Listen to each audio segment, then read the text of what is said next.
It is great to be here and really to be among the first to formally welcome Shuo to Washington. It's great to see you here and to our broader US-China climate community. We're looking forward to having you here in Washington and to many collaborations to come. So I thought we could kick things off tonight, maybe talking a bit about where things stand now with respect to China's climate policy response. Maybe going back to sort of fall 2020, the announcements of China's high-level dual climate goals, that China will peak CO2 emissions before 2030 and achieve carbon neutrality before 2060, which is also in China's NDC. Could you talk a bit about where we are now, sort of how meaningful are these goals still today, particularly as China faces economic troubles, exacerbated by the pandemic, the war in Ukraine, et cetera? Sure. No, first of all, thanks, Joanna, and thanks to everyone for being here. It's actually my first day with the Asia Society. I was in the office, quite overwhelmed by the onboarding process, but in a very exciting way. And I look forward to, of course, engaging with the many colleagues and friends here when I formally relocate back here in DC in January. And we're also at a very busy season when it comes to international climate agenda, but also engagement with China on this critical issue. But I think, Joanna, your question is a very good starting point. I think colleagues here need to understand that in China, we had such a big climate momentum, which was generated in September 2020 as a result of the so-called dual carbon announcement made by the Chinese president. Namely, this is to commit China to reduce emissions, and achieve this carbon neutrality before 2060, and to achieve carbon emission peak before 2030. This was actually a pretty surprising announcement made in 2020. A lot of people didn't see China coming up with a firm commitment to reduce emissions to zero within the next 4 decades or so. And it also really mobilized the Chinese bureaucratic system because it was a presidential commitment made. And in the Chinese political system these days, of course, if the top political leader pledges to do something, then the bureaucratic system tends to respond very rapidly. And we've seen after September 2020 a few months of great momentum. There were two kind of very critical sets of players that were mobilized. One was our provinces. The other one was our key industries, steel, cement, those major emitting industries. And these two sets of players traditionally were not as engaged on the climate agenda as they should be. And the dual carbon announcement really brought them into climate action. But when we move into 2021, in particular, as we get closer to summer that year, this initial high momentum quickly faded away.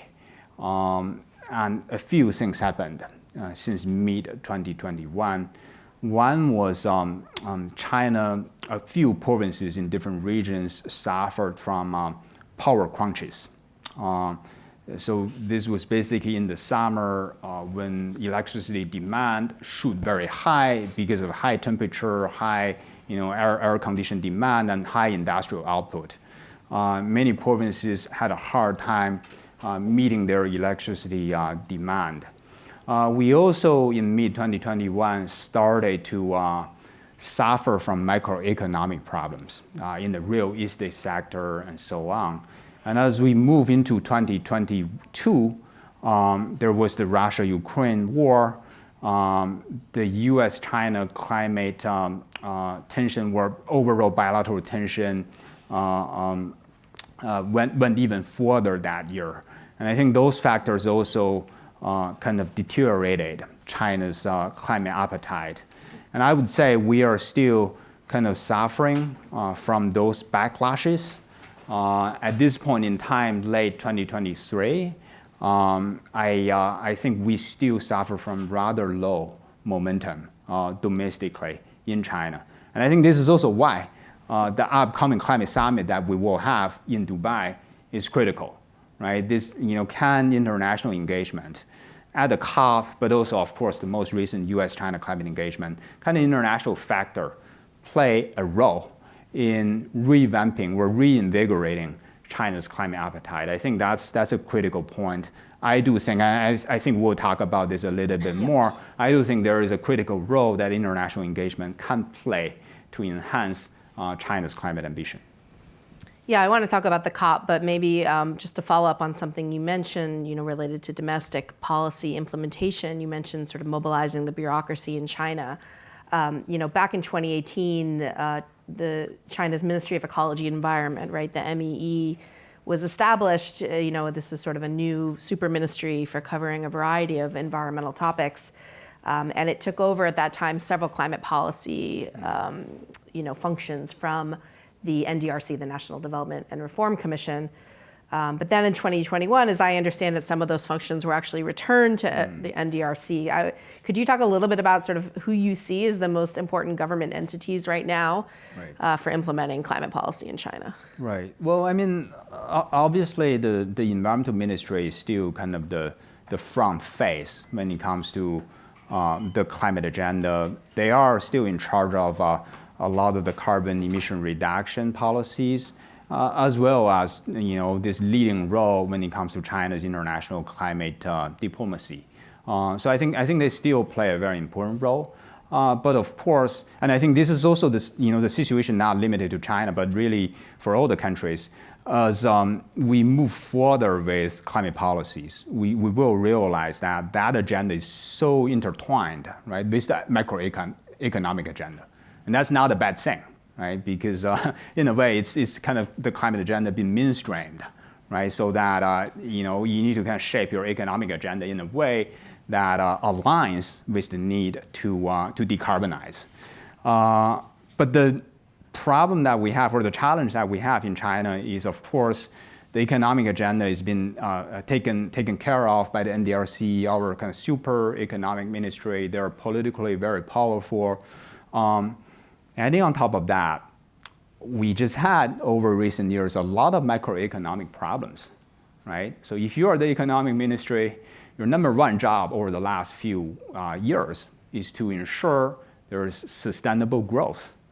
So in that sense, there has been this clash between the desire, the need to ensure economic growth, and the climate agenda, which has been perceived, unfortunately, as an issue that might limit GDP growth.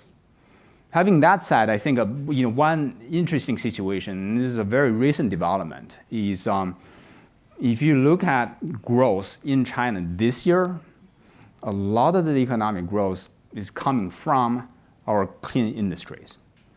So basically wind, solar, electric vehicle, energy storage. These sectors are really taking off in a big way.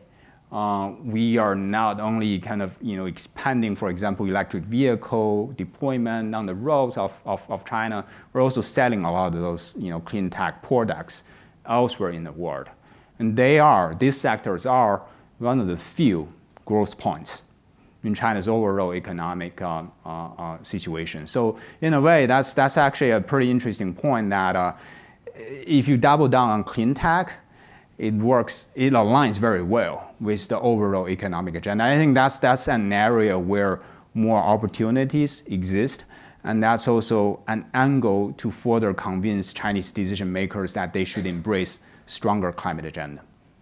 So of course, the sort of clean energy, massive amounts of clean energy technology deployment we see in China is the positive side of the climate story. The not so positive side is, of course, the sort of record coal power plant approvals that we've been seeing, especially in the last year or so.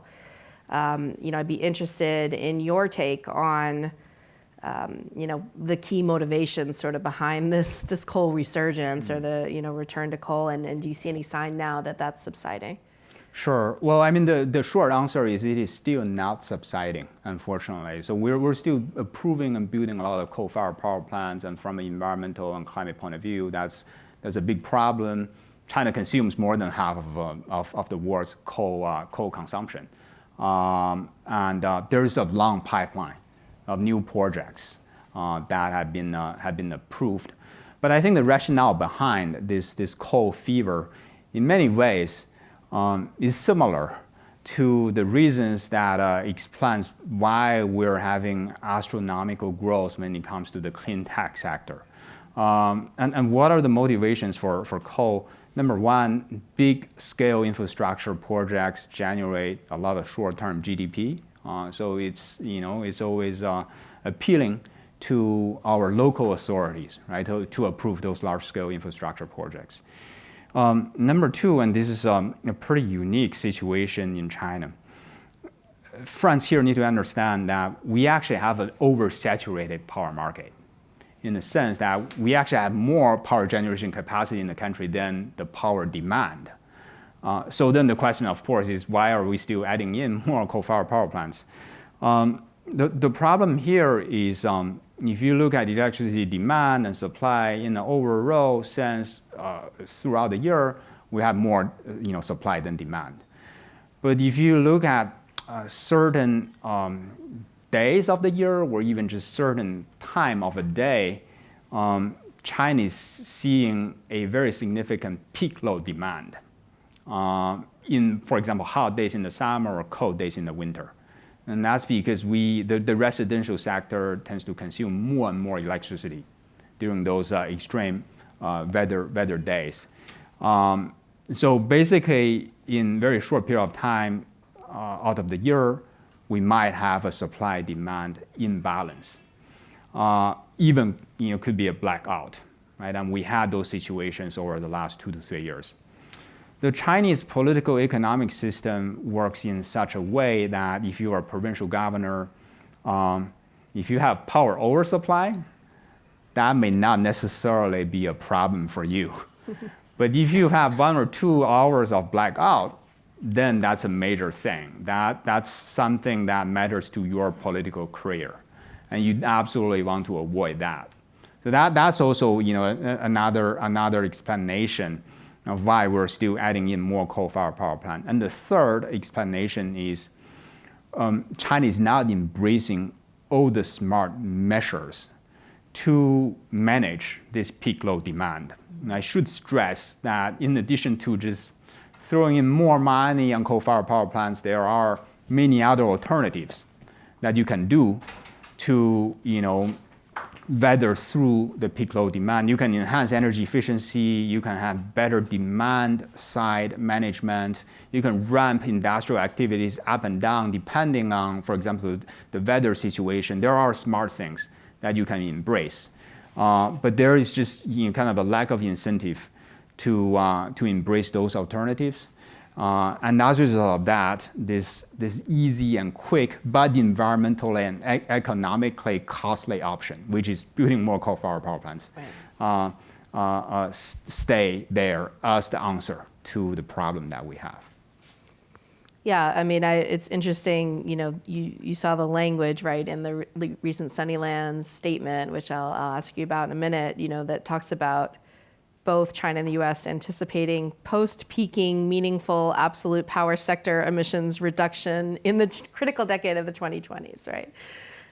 So a lot of us have been, unpacking this sentence, and that's only part of it, right? I mean, I'm curious, is that a positive sign in this regard about coal emissions? I think so. I think the most noteworthy thing there is, of course, this reference on post-peaking. Right. Again, we should emphasize that this is post-peaking only for the power sector, and of course, China's emissions come from other sectors as well, heavy industries, transportation, land use, and so on. But just the reference on post-peaking, that sets a precedence, because so far China has been very hesitant to consider not just whether it can peak its emission early, but what will happen after the peak. So in such a kind of a high-profile U.S.-China statement, they included this post-peaking reference, suggests to me that the country is increasingly confident and comfortable to think about what should happen after the emission peak. That also tells me that we are not that far away from the peak point of China's emission. I hope that point will happen, around 2025. Yeah. And I think there are increasing evidence that this may be the case. But I think the next thing, of course, is since the Chinese government is open to post-peaking, I think a lot of work will also need to be done on the post-peak trajectory. I just want to remind everybody, from a climate point of view, the most important question is not necessarily when the biggest emitter in the world, China, will peak. That's an important question. But the more important thing is what will happen after the peak. Are we seeing a long plateau? Are we seeing a sharp decline? Are we seeing a sustainable decline of emissions? The answer to those questions will matter a lot to how the global community responds to the climate crisis. Yeah, that's a great point. So maybe let's turn to the role a bit of U.S. bilateral engagement with China now that you're here in Washington. Yes. Yeah, I was going to say, I think you and I have this in common, that there's very few things that make us as happy as a U.S.-China climate announcement. And, even a parallel statement, if not a joint announcement like we just saw a couple weeks ago with the Sunnyland statement. So, I think that it'd be interesting to hear your perspective on what you see as the most meaningful aspects of that statement, whether it's the specific language, like what we just mentioned, but also the broader signaling, associated with the timing and the substance. And, what do you think this signifies about where we are in terms of the U.S.-China climate relationship today? Sure, Joanna. I mean, I think it's definitely good news that the two countries are realigning a little bit on their climate agenda, and they're doing so just a few weeks before COP28. And of course, one thing that we haven't mentioned, and this is another kind of headwind that kind of deteriorates China's climate appetite, which is of course this the suspension of U.S.-China climate dialogues, which was imposed in August 2022 as a result of Nancy Pelosi's Taiwan visit. So in that sense, it's good to see the two countries resuming climate dialogues and also delivering a concrete outcome. That said, I think we also need to realize that our two countries over the last decade or so have delivered a series of bilateral climate agreements, right? All the way back to November 2014. I think one thing that we need to understand is the Sunnyland statement is quite different, right? If you compare it to the U.S.-China agreements made during the Obama second administration. Back then, there could be a lot of progress and breakthroughs that were captured in this bilateral negotiation. And Sunnyland's was much more modest in that sense. That said, I would also say at least there are two important developments in Sunnyland's. One is, of course, this post-peaking reference that we just talked about, which I think is positive. The second thing, of course, is China, for the first time, agreed to include all the greenhouse gases and all the sectors in its next round of international climate commitment, the 2035 climate targets. So it's good to get that kind of affirmed. And I would count these two as incremental progress. They're not breakthrough at the same level as 10 years ago, but they're important incremental progress. And I guess in that sense, it also provides a useful, a nuanced way of seeing the value of U.S. engagement with China on the climate agenda. Mm-hmm. I think we need to understand it is increasingly difficult to yield the breakthrough that we had 10 years ago, simply because of the bilateral politics, but also China's domestic climate politics. We have a lot of challenges on that front. And also, even if there is political will on the Chinese side, these days, China is increasingly unwilling, right, to kind of give those triumphs to the U.S. But at the same time, I also wouldn't go as far as saying then there's no point for the U.S. to talk about climate change with China. I think we need to realize that the U.S. still carries a very significant agenda-setting power, right? Through its engagement, it helps to keep the climate agenda on the political table on the Chinese side. I cannot emphasize how important that is. So I think this is the very nuanced understanding that we need to have in terms of the value of international climate engagement, in particular from the U.S. side.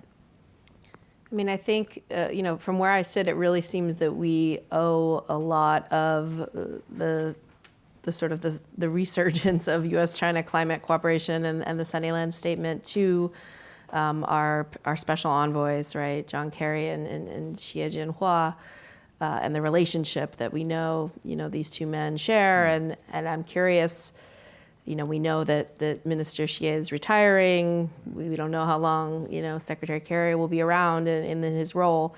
What do you think U.S.-China cooperation looks like after the Xie Kerry period ends? Yeah, well, I mean that's part of the things that my future team will try to help us think through. So stay tuned. But this is a critical issue because in many ways, I think the fact that we even had a climate agreement out of Sunnylands was a reflection of the role key individuals can play, despite of very difficult national or international politics. And again, the role of individuals is also very nuanced, right? It's not like that they can completely transcend their national differences, but they can still play a role. And we are going to face a new generation or kind of a new batch of climate leaders on both sides. So how do we make that transition?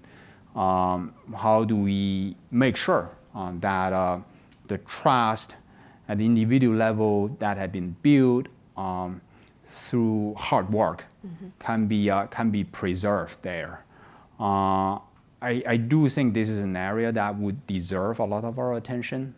I do think many of us who are sitting here, we could play an important role in making sure that this is a smooth transition.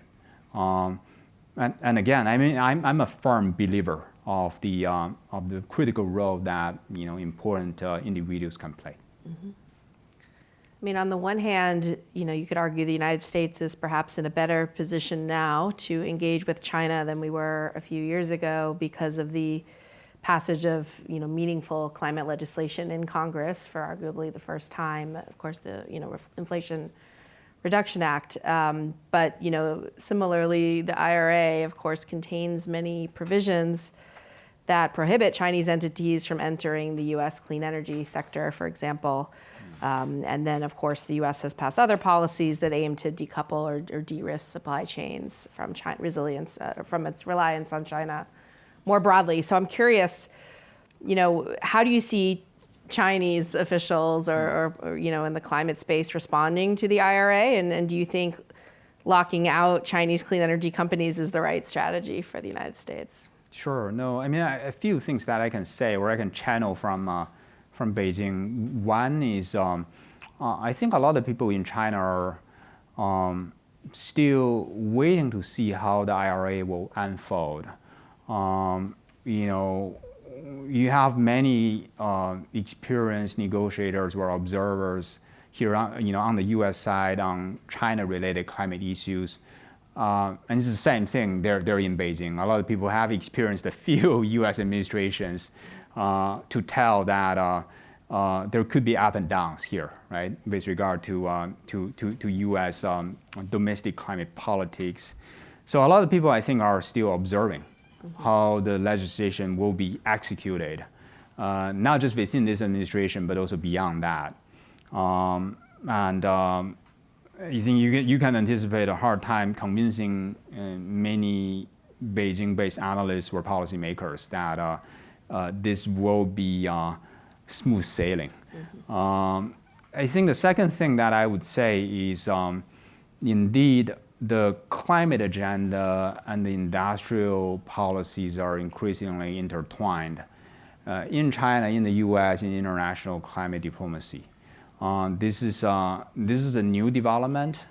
There could be a lot of tension between the decarbonization agenda and the industrial trade policies, and we're increasingly seeing those tensions in full display. In fact, we will see many of those tensions at COP28. There is, for example, you can expect the Chinese delegation putting their grievance on the table related to their perceived, unilateralism, trade measures, as reflected, for example, in the European carbon border adjustment, of course, the IRA as well. So there is a question there. How do we handle those grievance, those frustration in a platform like the COP? It's going to create new challenges, but also and this goes back to your question, over the longer term, when there are conflicts, clashes between the decarbonization and the economic development agenda, how do we kind of deal with those tensions? I won't pretend that I have the silver bullet, and I also think, at least on the U.S. side, there has been policies or decisions made. Decisions that will have a certain effect. But I just want to kind of point out, for example, many European countries, they are still making their man up. They haven't kind of completely set their policies in stone, and they're thinking very hard on how to balance these two sides. And of course, the decisions made here in the U.S., in the EU, will play back to China, and will, I think, shape their thinking, their approach when it comes to international climate policy. One thing, just very quickly, I want to highlight here is I do feel this is going to be a very important. This is already a very important area, but it will become more important in shaping China's climate decision. And the reason of that is if you look at what has been motivating China's climate action, it's primarily at the political level. The climate agenda has been perceived as a more cooperative one, right? So if we can advance the climate agenda, it helps us to improve or manage our relationship with other key players in the world. And we've seen that, for example, in the US-China political engagement in the mid-2010s. So that's the political consideration, and then the economic consideration, right? Decarbonization, scaling up our clean tech industry is good for the country's economy. So I want to mention this because if you look at the industrial tension, the trade tension, these issues are directly challenging these Chinese beliefs, right? At the political level, this is primarily about cooperation. Maybe it is not entirely about cooperation because trade and the economic measures are very much also about competition, if not confrontation. And then, of course, on the economic belief, having more EV, producing more wind turbine, that's good for the Chinese economy. Well, maybe not entirely if we can now sell to the rest of the world, right? So that's how this tension will play into the Chinese calculus when it comes to our energy, and the climate agenda. Maybe let's turn to COP28 since we've been mentioning it. Many of us are heading to Dubai later this week. I'm interested in what all this might mean, right, for the outcomes that are on the agenda at COP28. I guess starting with how might both China and the United States be able to collaboratively leverage a stronger outcome, as we've seen them do in the past, for example, on the global stock take or on the fossil fuel phase out or phase down issue. Well, I mean, I see the kind of recent U.S.-China climate engagement as kind of providing an insurance, if you will, for COP28. It will make sure that this meeting that we'll have in Dubai will not go completely off track, right? But again, this is pivoting back to my earlier point. U.S.-China climate engagement these days is a necessary condition for international climate progress. It is increasingly an insufficient condition, right? So you need actually more than that. I think here, a lot of other countries will play a very important role. But just on COP28, I think there are a few key issues, right? Key issues that will feature disagreements between the U.S. and China, but also will feature their engagement, and their engagement is important to unlock those issues. So what are those issues?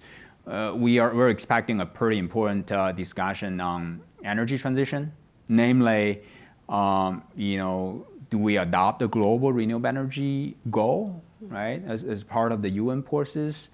And do we also say anything about how to deal with existing fossil fuel infrastructure and consumption? Do we phase them out, right? How do we deal with coal, oil, and gas? And there will be differences, right, between China and many other countries. I hope, and this actually goes back to one of the buzzwords now in China when it comes to our domestic energy transition.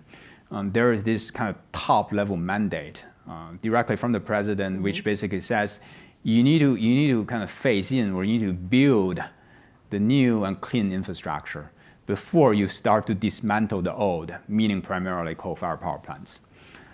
I'm hoping that the COP can actually draw some wisdom from that. If there is a clear message that we need to scale up rapidly clean tech, wind and solar, electric vehicles, and on the basis of that, we need to stare at the need of transitioning away from fossil fuel. Mm-hmm. I hope there could be a deal out of that. And then, of course, the other issue that I want to mention is China's role when it comes to contributing to international climate finance to help global South countries. This is also increasingly an important and politically contested issue. I think we will see some initial debates and disagreements on that issue. I just want to highlight in the UN system, this will become a more prominent issue next year when countries need to set this new international climate target. So if you are familiar with the 100 billion climate finance target, which was made in Copenhagen in 2009, we will decide the next number next year.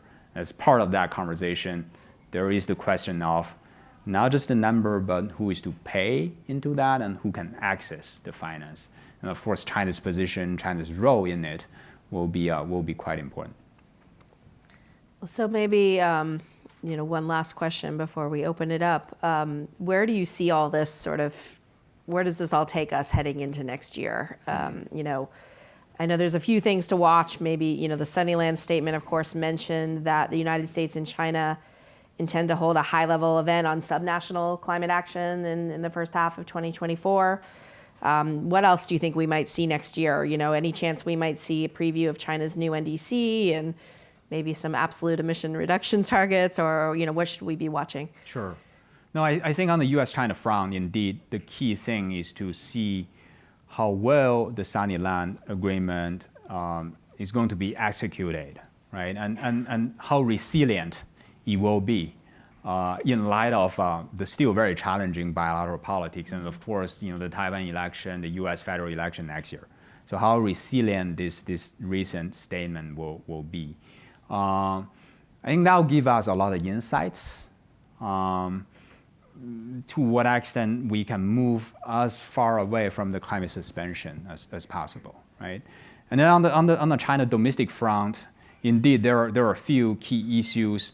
Next year will be a very, very important year because China, as well as all the other countries, including the United States, will start to think about what is their next international climate target, right? The 2035 climate target. For China, it is particularly important because China has already committed to peak its emissions before 2030, right? So that means if you need to have a new target with the target year 2035, it's going to be an emission decline target, right? Because this is going to happen after the peak. So that means, just by default, we will see an absolute emission reduction target for the first time from China. And of course, the 1 or 2% difference in an absolute emission reduction target will make a big difference if you are you are the biggest emitter in the world. So that's something to definitely watch out for. There will be a lot of domestic processes, a lot of preparation on that. And also don't forget, in the Sunny Land agreement, China has committed to not only a CO2 target, but they will also make targets on other greenhouse gases, including methane and F-gas and so on. Would we see some of that in the 5-year plan potentially, or? Well, I hope so, because at the end of the day, this kind of medium-term international climate target will be broken down to our domestic 5-year planning processes.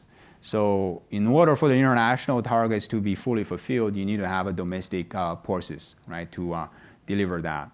And then the last thing that I would say is indeed our direction on coal. We already have a lot of them. They're actually burning more money than coal these days, right? Because they're a stranded asset. Will we finally make a decision to at least not build new coal-fired power plants next year? I think it is already a pretty mature area. It just works in all Chinese interest to put a brake on that. Right? And from there, if that happens next year, from there, can we also start to reduce our overall coal consumption? Mm-hmm. So I think those are the key things to watch out for next year. Great. Well, I know we have a very informed audience, so I would love to open it up and for some questions here. Maybe start in the front here, Alden. And there's a microphone, and if you could just introduce yourself, please. Hi, Alden Meyer, E3G. Thanks for this fascinating discussion. I wanted to build on your last comment, Li Shuo, about finance, because despite the flashpoint that we see between the U.S. and China on the contributor base issue for the post-2025 finance goal, the two sides worked very closely and very constructively in the G20 on the Sustainable Finance Working Group and landed the roadmap under the Indonesian presidency on sustainable finance. There's indications that Brazil may want to pick that up and really make that a centerpiece of its presidency next year. Lula's talked about not just biodiversity in the Amazon, but other global public goods, including climate, and the key to that is mobilizing finance. So I'm wondering what you can say. Secretary Yellen went there to Beijing just before Kerry's trip and called for China to step up on finance. What's the attitude in Beijing on the broader sort of finance agenda, finance reform front, and following up on Macron's finance summit in June and looking forward to the summit for the future next September at the UN? Beyond climate, where do you see the finance discussion going in China? Yeah. No, I think in general we might have more political space to make progress, in the areas that are broader and beyond just the contributor base question, beyond the international climate finance discussion. And I think here one needs to realize that when it comes to the green finance, sustainable finance agenda, at least in the context of the G20, making progress on those issues also aligns very well with China's self-interest. If they can play a role in, for example, setting international standards, that's a big motivating factor. If they can use that to also kind of improve their domestic system, financial regulation, so that they can be used better for the decarbonization agenda. So I think that's actually a good area, a good example of if an international issue is presented, right, that aligns well with the domestic motivations, then that issue could actually move. I think the other thing that I would say is this goes back to China's role in kind of international climate finance. We need to realize that at least at the political level, this issue is very much connected with some of the other finance discussions elsewhere. Right? China's role in MDB, China's voting rights, right, in within the Bretton Woods Institute. So we need to realize that the question is not as simple as should China do more on international climate finance, but also how will China's increasing role be recognized elsewhere, and what are the things that other countries can do to recognize China's increasing role. So the politics is very much connected. We should not, if we only trade the climate finance issue in silo, I think we will never have the real solutions that we need. So it requires a much more kind of cross-cutting, across the board approach. Great. Other questions? Yeah, right here. Hi, Zach Coleman with Politico. Just wanted to get at some of the industrial policy connections here. It's kind of like a slow-moving train in some ways, with the CBAM not fully taking effect until 2026. To what extent is that actually animating any sort of anxiety or action within China? And is there really this fear that they won't be able to continue an export-led economic growth strategy because of CBAM? No, I think that's an interesting question. What I can say is, my experience, part of my previous work was about really mainstreaming the climate agenda, right, to various sectors and industries in China. One thing that I can share is CBAM does that job much better than me. And the reason of that is if you are a Chinese steel maker, of course you care about tariffs, right? It's a very straightforward way of kind of changing your cost benefit analysis.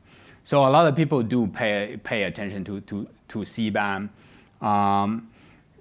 As you know, the first phase will not entail any kind of direct cost. And also October 1st is actually the starting point, right? I mean, Chinese steel producers, for example, are supposed to submit their emission data to the European authority.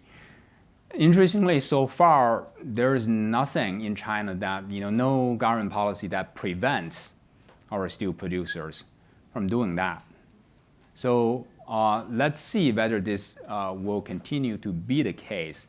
If so, at least in this fray period, I think and despite of the official rhetorics, I think the Chinese producers will stay compliant with the European requirement. So in a way, the way that I capture this is you have the political non-compliance, right? China is against this. They see this. The Chinese government see this as a trade measure, violation of WTO.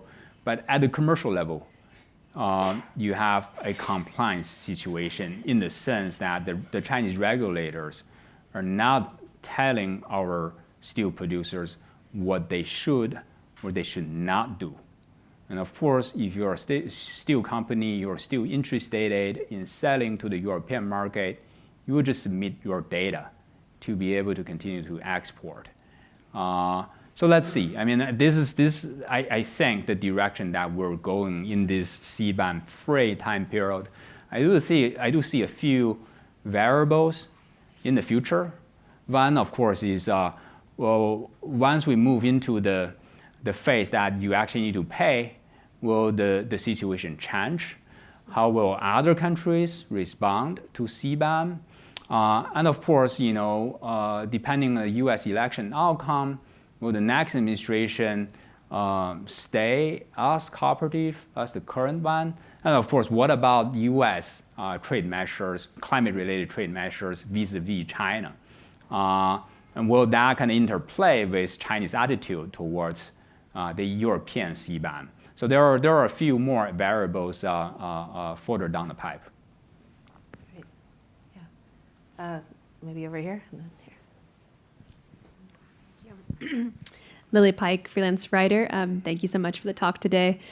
I wanted to follow up on your point that U.S. pressure keeps climate on the table in China. If you could just explain more the political logic for how U.S. engagement actually continues to help put pressure on China domestically, because you also said that China doesn't want to give any wins to the U.S. So if you could kind of talk about both of those things, that'd be great. Sure. No, happy to. I think a few things to say there. One of, I mean, you see that actually a lot here in the U.S. At least that's my impression. You have kind of two extreme interpretation of the U.S. role, right? One is, well, if Kerry is now kind of bring a major triumph back from Beijing, then people would question what's the point of going, right? So that's one kind of extreme view. The other one is, of course, like, why do we bother in the first place? We want to change the Chinese man. The Chinese president has made it abundantly clear that, well, we are just going to set our own course with regard to our decarbonization agenda. But I think the more nuanced understanding is, look, U.S. looms very large, right, in Chinese decision making, in Chinese foreign policy, climate policy. That's just a reality. And China tends to pay attention to what the U.S. would say, right, when it comes to climate, but also many other issues. So it has this kind of agenda setting power. And this agenda setting power, I just want to remind everyone that you actually see this in full display not a long time ago. Let me just give you one example. 2021, the Biden administration just came into office. They had this 100-day climate summit, right, in April on the Earth Day. And the Chinese president was there, right, participating virtually. And it was a virtual summit, but the Chinese president was there. And I don't think we can evaluate the role of just having a Chinese president spending time on the climate agenda. In many ways, you actually can orchestrate that condition domestically, where it's not that easy, right? But the U.S. can do it by having a climate summit. And of course, it is also action forcing in the sense that, of course, the Chinese president was there and he needs to say something about climate change. What he said in that occasion was, we're going to ratify the Kigali Amendment to the Montreal Protocol. This is a critical international treaty regulating F-gases, a potent greenhouse gas. We're going to strictly control coal, which unfortunately we didn't really do, but that was the rhetoric then.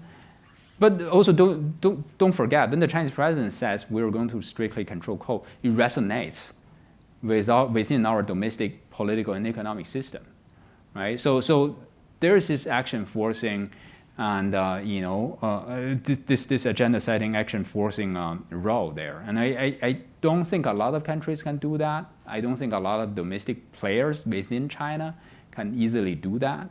So I don't think we can afford underestimating the value.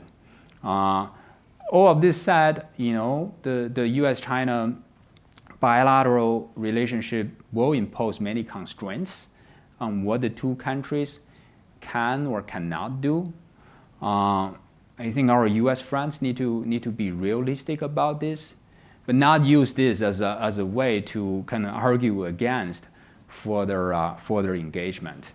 And also, and this is kind of the last point, and this is also a very easy point, I think, for people to understand. I mean, I've been working on climate change for 12, 13 years. I just can't picture any scenario in my mind that we can actually solve this crisis without the two biggest emitters and economies in the world, even just to talk to each other, right? If they can't, then I just don't see a real solution. So in addition to all the values of engagement, this is also just an imperative. We just have to do it. Well, we're just about out of time, but I wonder if before we conclude, if you want to just say a few words about your new role at the Asia Society here and the China Climate Hub, and also, how does being in Washington as opposed to Beijing change how you work on the issues that we've been discussing this evening? Well, look, I mean, Joanna, I'm glad that you raised this question because this is also very relevant to the audience. I mean, I have some pre-established ideas. I want to kind of test those ideas out in terms of what we will do. As my future team, the China Climate Hub. It's not going to be a one-man show, by the way. It's going to be more than me, and we're getting top-notch experts as part of the team. And stay tuned. But I think this is also a collective exercise. I want to hear from my future customers, and you are here. You also need to tell me what are the smart things that we need to do. What are the things that can help align our two countries, U.S. and China, better? But also, what are the market demand? What answers can we answer for you, or thoughts that we can provide to you? So this is just an invitation to also you to engage with us and help us. And we're here, and we're all ears. We will also be, of course, as Rory mentioned earlier, we'll be producing analysis, and I would strongly encourage you guys to stay tuned with that and give us feedbacks. That's the only way that we can make our analysis better. Great. Well, thank you so much. And if you didn't get your question in, I hope you can all join for reception following with Li Shuo. I'm going to be based in here. So, and you can track him down in Washington now that he's our neighbor. So thank you so much for being here and having this conversation. It's absolutely. Great.